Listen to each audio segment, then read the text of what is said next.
Los próximos 3 gobiernos no podrán modificar el acuerdo final de paz. Así lo determinó la Corte Constitucional en el 2017. Los magistrados del Alto Tribunal avalaron el acto legislativo 02 del 2017 que le dio un blindaje jurídico a lo pactado con la guerrilla. Lo declararon exequible. ¿El acuerdo está blindado jurídicamente? ¿Podría haber excepciones? De acuerdo con la Corte Constitucional, las modificaciones deben hacerse bajo el principio de la buena fe, en cumplimiento de lo acordado, y al mismo tiempo deberán sujetarse al principio de progresividad en derechos humanos. ¿Y qué le han dejado los acuerdos a los colombianos después de estos 2 años? Para este tema en Mimbre, 2 miradas. Jairo Libreros, politólogo y profesor de la Escuela de Gobierno de la Universidad Externado de Colombia. Pedro Viveros, analista político de Blue Radio y Vox Populi, consultor y estratega de comunicaciones. ¿Podría aún modificarse el acuerdo final de paz? ¿Está blindado a cualquier modificación? Pues yo pensaría que por la decisión que tomó la Corte Constitucional, uno pensaría que durante 15 años vamos a tener un blindaje de esos acuerdos. Lo que pasa es que uno no puede, como habitante de este país, pensar que todas las normas son pétreas o que las cosas no pueden cambiar de manera permanente. Yo les recuerdo que en 1991 se firmó una constitución en Colombia, que fue un acuerdo, entre otras cosas, donde hizo la presentación en público el M-19, que acababa de firmar la paz con el gobierno de turno. Y en esa constitución, que está cumpliendo cerca de 25 o más años, ha sufrido una serie de cambios y lo hicieron. Y se hicieron muchos cambios, a tal punto que hay unas personas que hoy piensan que hay que hacer una constituyente en materia jurídica porque no se pudo pasar la reforma a la misma justicia.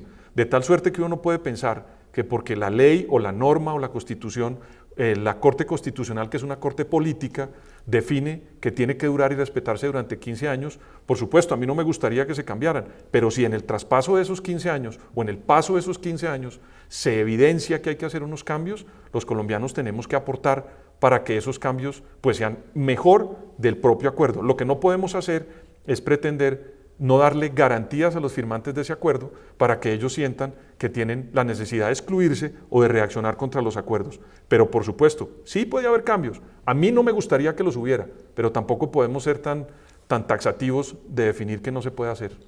Sí se pueden hacer cambios y yo creo que no existen límites y voy a poner primero un ejemplo extranjero y luego entro al plano nacional. El año pasado se celebraron en El Salvador 25 años de la paz que se firmó en su momento en 1992 para cerrar uno de los capítulos más atroces de lo que fue los conflictos armados en Centroamérica. 25 años. Y en esos 25 años se han adelantado 63 reformas a un acuerdo de paz que en teoría no se podía tocar. La gran mayoría de cambios vienen no solamente de decisiones judiciales de la Corte Suprema de El Salvador, de manera particular de la Corte Interamericana de Derechos Humanos. Desde ese punto de vista eminentemente jurídico, relacionado con el cumplimiento de las obligaciones del derecho internacional humanitario y del derecho a los derechos humanos, en el caso colombiano pueden ocurrir cualquier tipo de cambios. Corte Constitucional, Corte Suprema de Justicia y Corte Interamericana de Derechos Humanos. Y en el plano nacional también pueden existir cambios. Hay una frase en derecho que a mí me fascina que dice lo siguiente: las cosas en derecho se hacen y se deshacen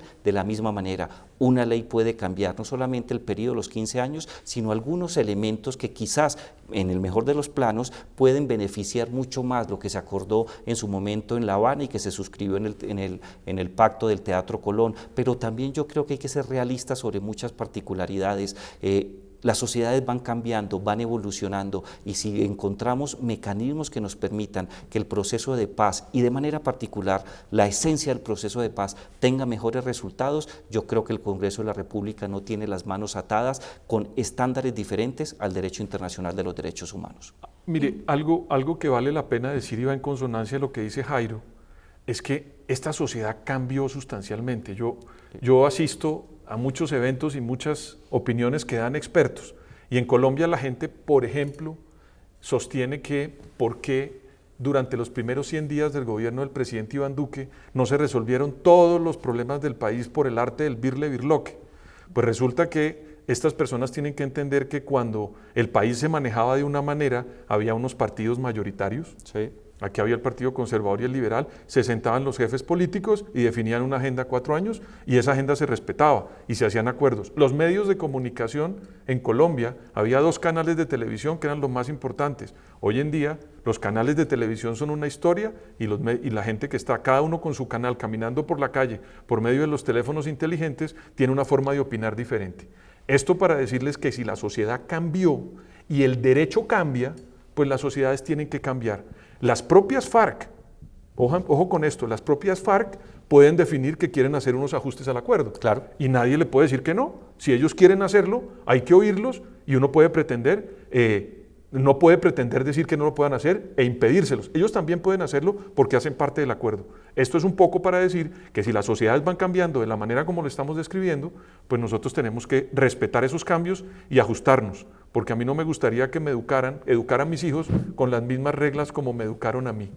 Y hay un tema que yo creo que también es vital, los 2 cambios más destacados en la sociedad de América Latina, que por lo menos son identificados en el Latinobarómetro, que es una firma chilena que lleva adelantando en los últimos 15 años unas medidas, unas lecturas muy importantes de la sociedad. Hay 2 temas que son vitales. El primero de ellos, el involucramiento decisivo de los jóvenes en la política. Si uno mira lo que ha sido la historia de los últimos 20 años, los jóvenes no han tenido una participación decidida. Hoy día los jóvenes son factor preponderante de la política y de los cambios sociales. Y en segundo lugar, un tema que también es muy importante, si bien hemos tenido gobiernos de izquierda y de derecha en América Latina, hoy día hay una tendencia muy fuerte hacia el lado izquierdo del espectro político, y yo creo que esos 2 temas, los jóvenes y el cambio de pensamiento político, van a ser determinantes en los próximos 15 años. Pensar que no vamos a tocar el acuerdo de paz ante nuevas realidades, especialmente para fortalecer un acuerdo de paz y pensar en la reconciliación, yo creo que sería una falta de criterio.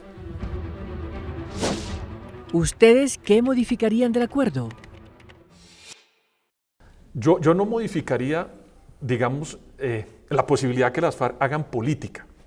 Yo eso no lo cambiaría, yo eso lo dejaría, digamos, como lo superior, lo mismo que el desarme. Eso yo no lo cambiaría. De repente hay unos ajustes que tienen que hacerse al capítulo de tierras por la implementación y porque no estábamos preparados para ello. Hay que mirarlo con mucho detenimiento. Yo no soy experto en materia rural, pero creo que ahí hay un trabajo que tienen que hacer muchas personas, sobre todo para volverlo evidente y volverlo real. Porque a veces la letra nos entrega una serie de aspiraciones que de pronto en lo real no lo podemos cumplir. Y ahí de pronto uno puede hacer una especie de unión para ver qué se puede cumplir y qué no, pero sin embargo tendríamos por supuesto que hacerlo en consonancia con todas las autoridades y el Estado colombiano. Lo otro que yo no cambiaría sería, por supuesto, la reinserción y la posibilidad que los exmiembros de las FARC, de la guerrilla de las FARC, puedan hacer parte de la sociedad colombiana y que nosotros lo acojamos y le respetamos ese derecho para ser ciudadanos, porque sin duda la llegada de ellos a la sociedad colombiana pues hace que tengamos menos conflicto y un conflicto menos en el planeta es una posibilidad más de paz. Esas 3 cosas yo sin duda no las cambiaría. Yo sí haría 4 cambios y utilizaría el estándar internacional. El estándar internacional en estos acuerdos de paz habla de verdad, justicia, reparación y acciones de no repetición. En materia de verdad, yo creo que quedó mal diseñada la comisión. Tiene un mandato que, si bien es importante, está limitado en el tiempo. Yo creo que se debe ampliar el tiempo y de manera particular las facultades y capacidades que ellos tienen para recoger información.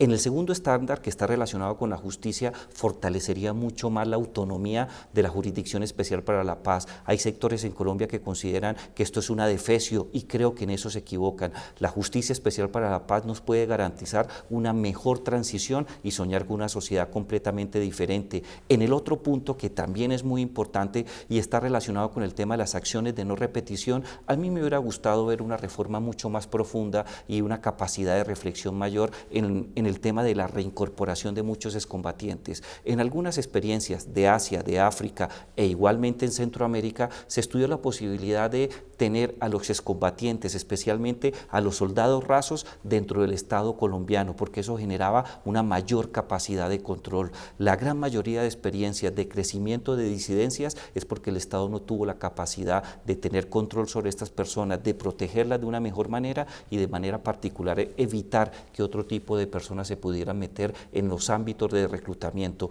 Yo haría inicialmente esas 3 3 cambios, pero el resto del documento yo creo que es un esfuerzo que compromete lo que somos hoy día como sociedad y las generaciones futuras. Yo no tocaría la JEP, y en eso tengo tengo un disenso amigable con Jairo, y es que la JEP ni siquiera ha dado la primera sentencia. Entonces, yo la fortalecería un poco más. Claro, fortalecería. Pero, insisto que algo que todavía no ha generado ningún tipo de resultado, yo no tendería a cambiarlo.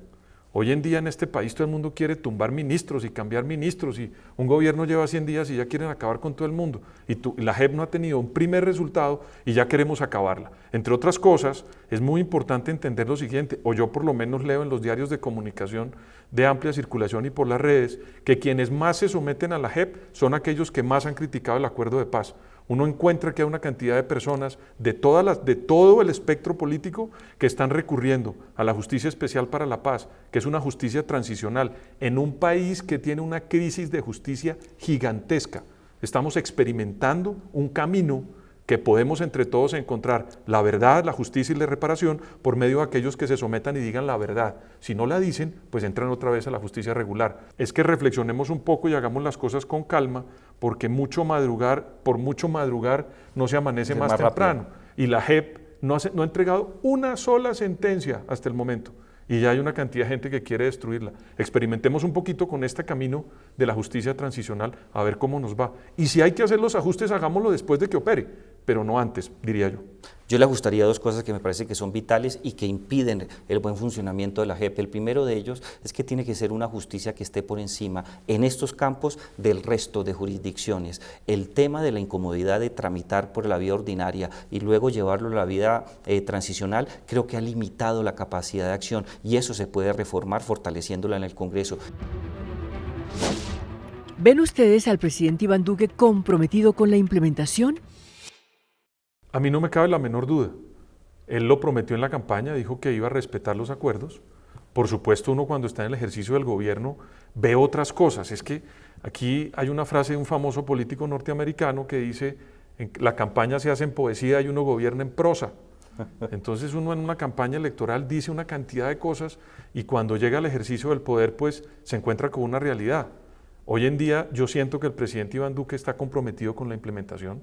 Le interesa de una manera muy importante, por ejemplo, la lucha contra el narcotráfico, porque ahí hay un elemento que de verdad los colombianos tenemos que sincerarnos. Aquí se exponenció de una manera impresionante los cultivos de la hoja de coca en este país, y ahí tenemos un problema no solamente en los territorios donde se siembra, sino en nuestra sociedad. Por eso el presidente Duque se había abocado también a prohibir pues el consumo de esta serie de drogas en ciertos sitios públicos del país. No lo hizo porque él esté en desacuerdo con una lógica que va avanzando en las sociedades, cuál es permitir el derecho a la libre expresión de los individuos, pero también tenía que hacer algo porque lo que estaba pasando con los cultivos de coca, pues ya estaba derivando en la esquina de los señores de los parques y de nuestras mamás en nuestro país. Entonces yo creo que hay una serie de preocupaciones que tiene el presidente Iván Duque, que yo creo que en el ejercicio del poder él va a estar mirándolas con mucho detenimiento, pero hasta el día de hoy, cuando estamos en este importante programa, él ha cumplido y ha respetado los acuerdos de paz. Totalmente de acuerdo. Yo creo que el presidente Duque no solamente lo ha expresado públicamente, sino que las acciones que ha adelantado en los primeros meses de gobierno giran en torno de honrar el acuerdo de paz, de profundizar las medidas que se requieran para que esta sociedad no solamente supere la página, sino que encontremos un mecanismo de reconciliación y busquemos la oportunidad de sacar la violencia como uno de los mecanismos que en el pasado se utilizaron para acceder a la política o al poder. Hay que tener en cuenta que un sector del Centro Democrático siempre hablaba y se hizo una frase muy famosa: hacer trizas el acuerdo de paz, pero en todas las declaraciones el presidente Duque ha sido claro: voy a profundizar no solamente lo que se acordó, sino los mecanismos que sean necesarios para que ese acuerdo de paz tenga el mejor desarrollo y la mejor fortuna. Y en segundo lugar, hay un mecanismo que nos permite ser claros, precisos y entender cuál es el compromiso que los hombres de Estado o los estadistas tienen con ciertos temas. El proyecto que se está elaborando relacionado con el Plan de Desarrollo Nacional para el cuatrenio del presidente Duque tiene unos apartes muy importantes que no solamente honran el acuerdo, sino que buscan financiar durante estos 4 años todo lo que esté relacionado con los compromisos que hemos buscado en los diferentes capítulos que componen el acuerdo del Teatro Colón, y adicionalmente ha establecido una línea que para mí es vital. No solamente se trata de honrar el acuerdo con las FARC, es necesario buscar otro tipo de mecanismos para que, por citar un ejemplo, el ELN tenga la oportunidad de sentarse en una mesa respetando ciertos principios que estableció Duque como candidato y que ratificó el 7 de agosto como presidente, para buscar un mecanismo dialogado a la guerra. Desde ese punto de vista, se compromete con lo que ocurrió y busca mediante el diálogo y acercamientos políticos cerrar por completo el capítulo de la guerra con el ELN. Yo creo que este presidente está comprometido y lo está demostrando. Y entre otras cosas tiene, yo no sé, más de 3 años y 10 meses en el poder, Sí. para desarrollar su agenda legislativa y su agenda de cumplimiento de los acuerdos. Esos acuerdos tienen 20 meses de firmados. Entonces, uno no puede pretender que una guerra de 52 años la resolvamos en 15 días o en 100 días como lleva el presidente Iván Duque. No, yo sí siento que hay una vocación, uno ve al gobierno actuando, yo veo que los ministros están desplazándose, uno no ve a un presidente y a unos ministros negociando con lo que se conoció como la mermelada. Esos señores se están persuadiendo y si ganan unas, pues pierden otras, como es la democracia. Pero uno lo que no puede pretender es que un señor resuelva los problemas de 52 años en la implementación de unos acuerdos que son, digamos, en dinero de una inversión muy alta y también en pedagogía, porque los colombianos no estábamos acostumbrados a vivir tranquilos. Sí. En Colombia, digamos, No era lo la normal norma. eran los sobresaltos y cada día había una media docena de violencias adicional. Hoy en día el presidente Iván Duque también está mandando un mensaje pedagógico de que quiere enseñarnos a vivir en un país tranquilo. Ese señor es una generación de señores que quieren hacer un país en Colombia tranquilo. Pedro, Winston Churchill decía que la diferencia entre un político y un estadista era la perspectiva histórica, claro. Y el presidente Duque la tiene, no solamente por lo que nos compromete a nosotros como sociedad, sino por el ejemplo que podemos dar a nivel internacional. El primer acuerdo de paz que desarrolla verdad, justicia, reparación y acciones de no repetición es el colombiano, claro. Que fue suscrito después del año 98 cuando la Comunidad de Naciones firmaron el Tratado de Roma relacionado con el derecho penal internacional, la creación de la Fiscalía y de la Corte Internacional. Nosotros tenemos una responsabilidad histórica con el presente y con el futuro, pero también tenemos que marcar pautas de comportamiento que permitan en otras experiencias, en situaciones de conflicto armado interno, tener la oportunidad de sacar adelante eso. El compromiso del presidente Duque con la paz es cierto y piensa como estadista. ¿Creen que las FARC han honrado su palabra? A mí me parece que lo que uno ve de las FARC es unos señores que están cumpliendo la ley colombiana.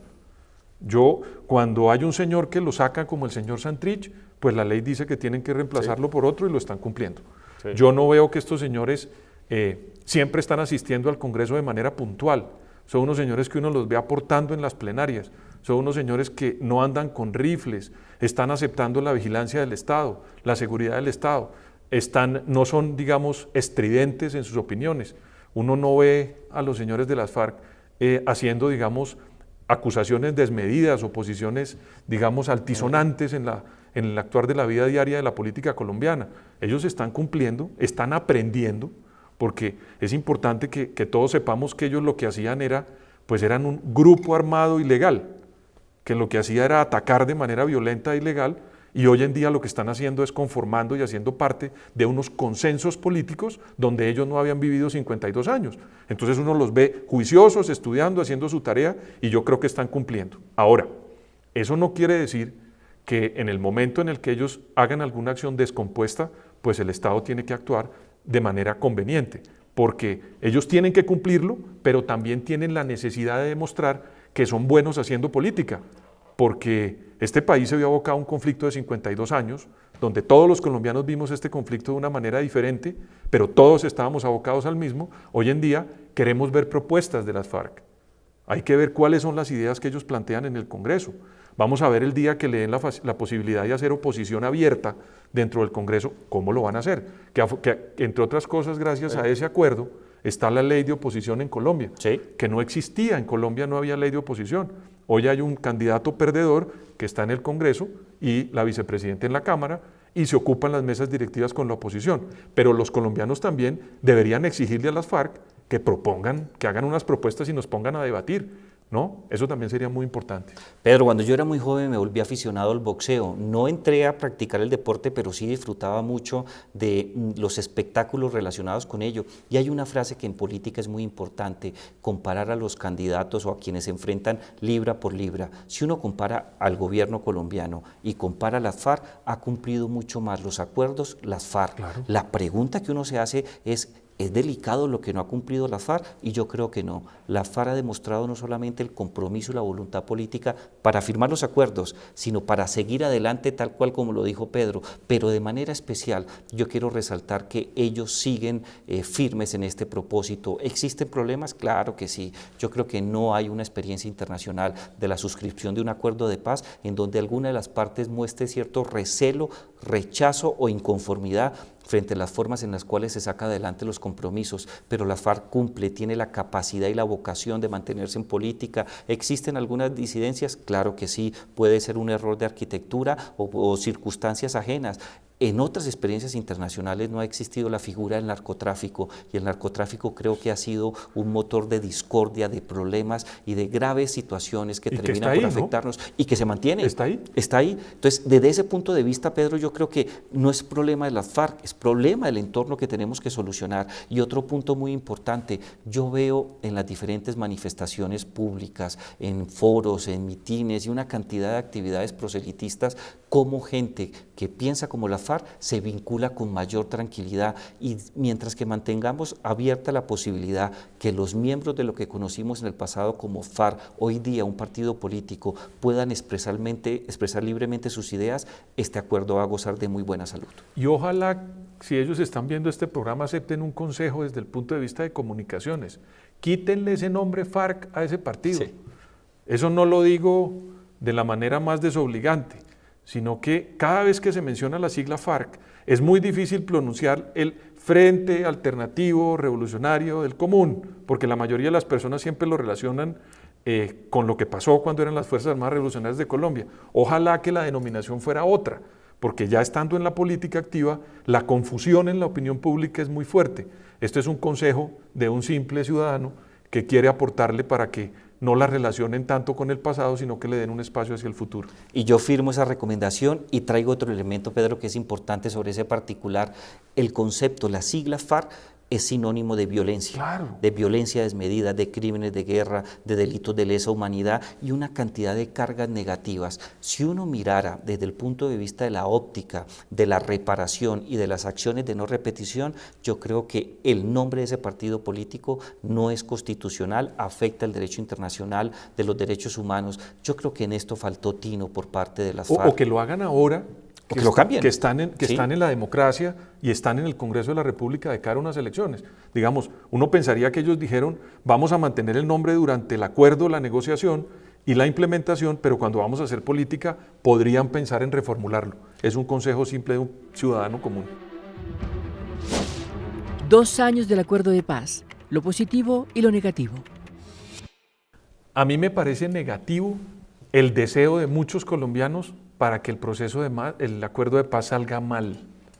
Aquí hay una cantidad de personas que está pensando con el deseo y quiere que esto salga mal porque nunca y no hemos estado acostumbrados a vivir en un país tranquilo.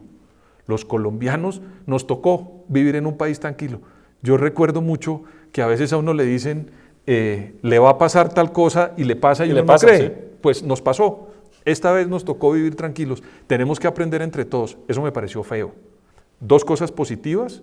A mí me parece que el desarme e, insisto, el ingreso de las FARC a la vida política. Los colombianos, si no quieren a las FARC, no voten por ellas. O sea, imagínense esa ventaja que nos dan. Con nuestro voto podemos decirle, no nos gusta, y punto. Pero no lo vamos a hacer por medio de las armas. Eso es una ventaja que cualquier país quisiera vivir. Hoy la estamos viviendo los colombianos. Eso me parece positivo. Hay 2 elementos negativos. El primero de ellos fue la descalificación que un bando y el otro le dieron a su adversario. Si uno no estaba de acuerdo con el proceso, inmediatamente era considerado como enemigo de la paz, pero las personas que estaban de acuerdo inmediatamente eran descalificadas como mamertos y otro tipo de adjetivos que yo creo que no tienen justificación en este caso y que agudizaron la polarización política que se vivió en su momento y que hoy día todavía se mantiene. Un segundo elemento que a mí no me gustó fue la forma en la cual se adelantó el proceso de refrendación. Yo creo que el presidente Juan Manuel Santos, en su afán por darle mayores visos de legitimidad al acuerdo, se sometió a un referendo, y yo creo que eso estuvo mal, porque eso agudizó la pugna que se vivía en el país, y el resultado del no generó mucho tipo de suspicacias. Ese es un segundo elemento que a mí me preocupó mucho, pero en los elementos positivos hay dos y quizás muchos más. El primero de ellos es pensar que Colombia puede tener la posibilidad sin vivir en conflicto armado. Nosotros, Jairo, reflexionemos un poquito, y si nos ubicamos 20 años atrás, nunca hubiéramos pensado que el PRI en México se iba a acabar. Sí. O que el peronismo en Argentina se iba a acabar, o que el conflicto armado con las FARC en Colombia se iba a acabar. Se acabaron. Se acabaron. Y vamos a tener una sociedad completamente diferente. Sí, se acabaron. Fíjate, tú hablabas del PRI, se decía que Colombia y México eran los países de derecha más fuertes, con mayor arraigo y con una característica que los une mucho, la presencia poderosa de la Iglesia Católica. Ya se posesionó un presidente de izquierda en México. En Colombia también puede ocurrir, y a mí no me parece que sea descabellado. Si es en la democracia, perfecto. Funciona. Y además que si uno mira los estándares de buena salud de las democracias, dice que la alternancia en el poder de diferentes partidos mejora no solamente la vocación de los ciudadanos en materia de tolerancia, sino que las cosas en gestión de políticas públicas va a tener mejores resultados. La posibilidad que una agrupación, un partido político de izquierda tenga vocación y capacidad efectiva de llegar, creo que demuestra que valió la pena firmar la paz.